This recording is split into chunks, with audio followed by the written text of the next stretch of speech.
சிறியவர்கள் முதல் பெரியவர்கள் வரை விரும்பி சாப்பிடக்கூடிய சுவையான அதிக சத்து நிறைந்த சுவையான புட்டு செய்வது எப்படி என்பதை பார்க்கலாம் வாங்க.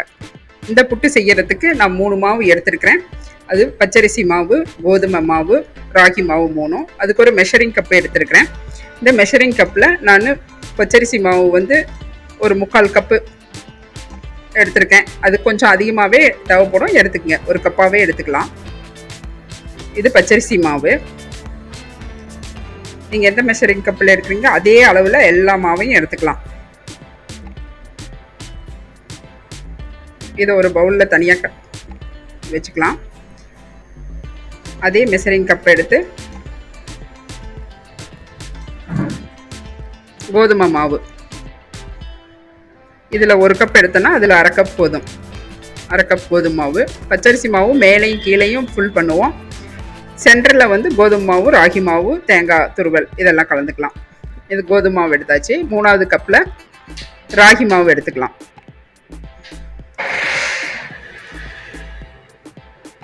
இதுலேயும் 1/2 கப்பு. பச்சரிசி மாவு 1 கப்பு, ராகி மாவு 1/2 கப்பு, கோதுமை மாவு 1/2 கப்பு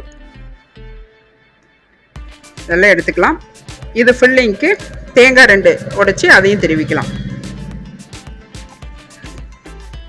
திருவி வச்சுக்கலாம். இது கொஞ்சம் தண்ணி எடுத்து அதில் 2 ஸ்பூன் உப்பு கலந்து அந்த உப்பு தண்ணியில் மாவை பிசறிக்கணும். கொஞ்சம் எல்லா மாவுலேயும் நெய் கலந்துக்கலாம். நெய் கலந்து பிரட்டி விட்டுக்கணும். இது கொஞ்சம் சாஃப்ட் கொடுக்கும், அதுக்காக நெய்யை கொஞ்சம் பிரட்டி விட்டுக்கலாம். இதை நல்லா மாவில் கலரி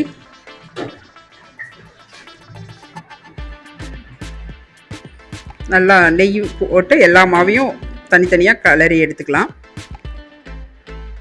இப்போ உப்பு கலந்த தண்ணியை தெளித்து அப்படியே தெளித்து மாவை நல்லா பிரட்டணும். அதாவது கையில் பிடிச்சா பிடிபடணும், மறுபடியும் உடைக்கும் போது நல்லா உதிரியாக வரணும். அந்த மாதிரி ஒவ்வொரு மாவையும், இப்போ பச்சரிசி மாவு கலக்கிறேன், அந்த பதம் வர வரையிலும் பிடிச்சு பார்த்து உடைச்சி பார்த்துக்கணும். அதுதான் கரெக்டாக இருக்கும். அந்த மாதிரி உடைச்சா தூளாக வரணும். அதுதான் கரெக்டாக இருக்கும்.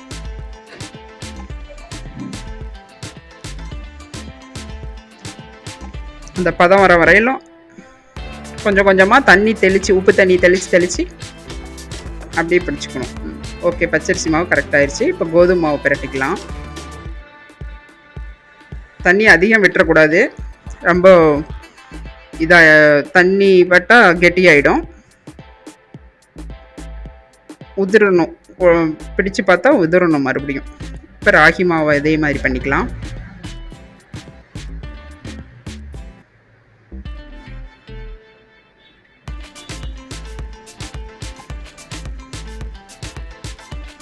அப்பப்போ கொஞ்சம் கொஞ்சமாக தண்ணி தெளித்து பிடிச்சு பார்க்கணும். பிடிச்சா அப்படி கொழுக்கட்ட மாதிரி வரணும். மறுபடியும் உடைக்கும் போது தூளாக உடைஞ்சி வரணும். அதுதான் கரெக்டான ஒரு பதம். இப்போது புட்டு மாவு குழல் எடுத்துக்கலாம். அது லைட்டாக நான் உள்ள தேங்காய் எண்ணெய் லைட்டாக தடவிக்கிறேன், ஏன்னா ஒட்டாமல் கரெக்டாக வரும். அதுக்காக ஃபஸ்ட்டு வந்து பச்சரிசி மாவு போட்டு ஃபில் பண்ணிக்கலாம். அடுத்தது தேங்காய் துருவலை ஒரு லேயர் போடலாம். அதுக்கப்புறம் கோதுமை மாவு ஃபில் பண்ணலாம்.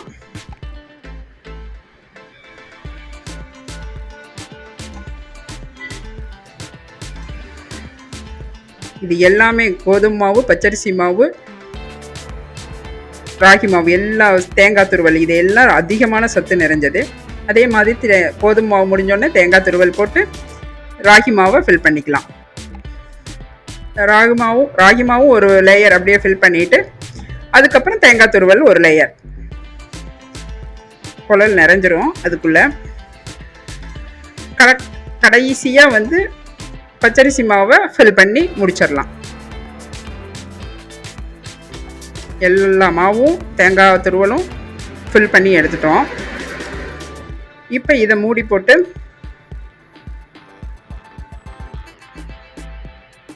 தண்ணி அடுப்பில் குக்கரில் வச்சுருக்கேன். அது நல்லா கொதிச்சதுக்கப்புறம் மூடி போட்டு அதனோட மேல் நீடில் குழா புட்டு அந்த இதை வச்சிட வேண்டியதுதான். ஆவியில் ஒரு 7 நிமிஷம் வேகட்டும். நல்லா வெந்து ஆவி வரட்டும். இப்போ எல்லாம் வெந்துருச்சு. இப்போ எடுத்து அந்த நீடில் வச்சு இப்படி எடுத்திங்கன்னா பாருங்கள், அழகாக வந்துடும். சூப்பராக ஹெல்த்தியான ஃபுட்டு பாருங்கள் எப்படி வந்துடும். இதே மாதிரி மீதி இருக்கிற மாவையும் இதே மாதிரி வச்சு ஆவியில் வேக வச்சு எடுத்துக்கலாம். எல்லா மாவையும் ஃபில் பண்ணின மாதிரியே இதில் ஒவ்வொன்றா கலந்து தேங்காய் துருவலையும் கலந்து ரெண்டாவது இதையும் இதே மாதிரி ஒவ்வொன்றா கலந்து வேக வச்சு எடுத்துக்கலாம்.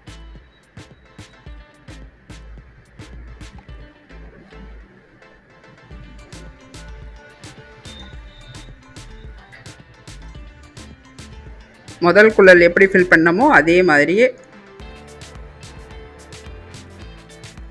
ஒவ்வொரு லேயருக்கு இடையிலையும் தேங்காய் துருவலை வச்சு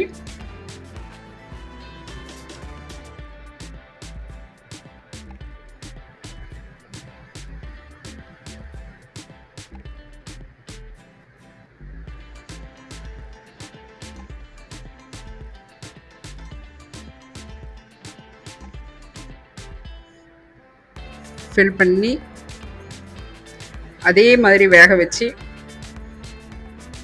ஃபைனலாக மீதி இருக்கிற அரிசி மாவையும் ஃபில் பண்ணி எடுத்துக்கலாம். இதுக்கு சைடிஷ்ஷாக நிறையா வச்சுக்கலாம். நான் வாழைப்பழம், நெய், நாட்டு சக்கரை வேணால் நீங்கள் தேனும் கலந்துக்கலாம். அதில் இதையெல்லாம் வச்சு பஞ்சாமிர்தம் நல்லா மசித்து பஞ்சாமிர்தமாக செஞ்சுக்கலாம். இது சூப்பராக இருக்கும் அதுக்கு சைடிஷ்ஷு. அதோட கடலைக்கறியும், அதாவது சுண்டல் கறியும் கூட வச்சு சாப்பிட்லாம். ஸ்வீட்டானா இது. அதுவும் நீங்கள் பால் காய்ச்சி ஆற வச்ச பால், அதோட அஸ்கா சக்கரை இதையும் கலந்து சாப்பிட்லாம். நல்ல டேஸ்ட்டாக இருக்கும். இப்போ இது பஞ்சாமிர்தம் இந்த மாதிரி 3 வாழைப்பழம் எடுத்து நல்லா மசிச்சு விட்டு அதில் நெய் கலந்துக்கலாம். தேன் வேணும் கலந்துக்கலாம். இதோட நாட்டு சக்கரை ஆட் பண்ணிக்கலாம்.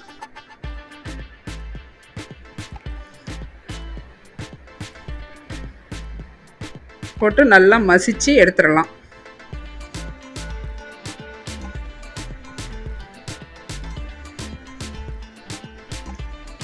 சூப்பரான காம்பினேஷனாக இருக்கும். அதுக்கு இது தொட்டுக்கிட்டு சாப்பிட நல்லா இது இனிப்பு சுவைக்கு நல்லாயிருக்கும். பாருங்கள், இதே மாதிரி 2 குழலும் எடுத்தாச்சு. எவ்வளோ சூப்பராக இருக்குது. நல்ல ஃபுல் ஹெல்த்தியான ஃபுட் இது. பஞ்சாமிரதம் பாருங்கள் ரெடி ஆயிடுச்சு. அதே மாதிரி கடலைக்கறியும் ரெடி.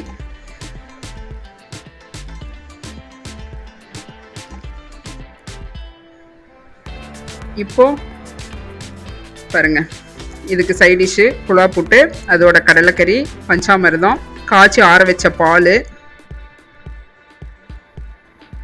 கடலைக்கறி, பஞ்சாமிர்தம். இதை வச்சு இதோட தொட்டு சாப்பிட்டா சூப்பராக இருக்கும். நீங்களும் இதே மாதிரி செஞ்சு சாப்பிட்டு பாருங்கள். பிடிச்சிருந்தா லைக் பண்ணுங்கள், ஷேர் பண்ணுங்கள், சப்ஸ்கிரைப் பண்ணுங்கள். மீண்டும் அடுத்த வீடியோவில் சந்திக்கலாம். நன்றி, வணக்கம்.